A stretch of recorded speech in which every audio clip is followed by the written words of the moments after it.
ঝড়ের কবলে পড়ে খামার যে ব্যাপকভাবে ক্ষয়ক্ষতি হয়েছে, খামারের ক্ষয়ক্ষতি প্রশমনের জন্য যেসব গাছ উপরে পড়ছিল, যেমন এই কলা গাছ কিছু কেটে ফেলেছি, কিছু আবার এখান থেকে যেমন তুলে নিয়ে ওই যে লাগাইছি। আর এখানে সবচেয়ে বড় জিন্নানির কলা গাছটা ছিল, সেটা গোড়া থেকে উপরে পড়ছে, তাই এটা একটা মেহগনি গাছের সাথে বেঁধে মোটামুটি কোনোভাবে একটু রেখে দিছি যাতে না পড়ে যায়। জাস্ট একটু সাপোর্ট, যদি বাঁচলো, না বাঁচলো। আর এখানে ড্রাগন গাছটা পড়ে গেছিলো বাঁশসহ, সেটাও একটা কাঁঠাল গাছের সাথে বেঁধে রাখছি। আর আখ গাছ যে পড়ে আছে এগুলো আর কিছুই করি নাই, এগুলো যেমন আসছে তেমনই থিয়ে দিছি। এটা আব্বা আল্লাহ এগুলো আইলে ঠিকঠাক করবে।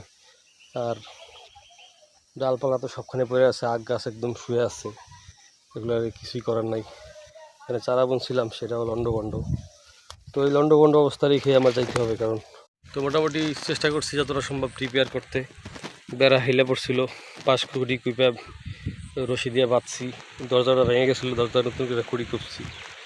এই পাশেও ভেঙে গেছিলো বেড়া, এই বেড়াটাও বাঁশকুড়ি কুইপা বাইদা বুইদা কোনো রকম ধুয়ে গেলাম আর কি। পুরোপুরি পারলাম না, ক্ষয়ক্ষতি যাওয়ার তো এই গেছে, এখন কিছু করার নাই, কিন্তু আমার ঢাকা দিতে হবে।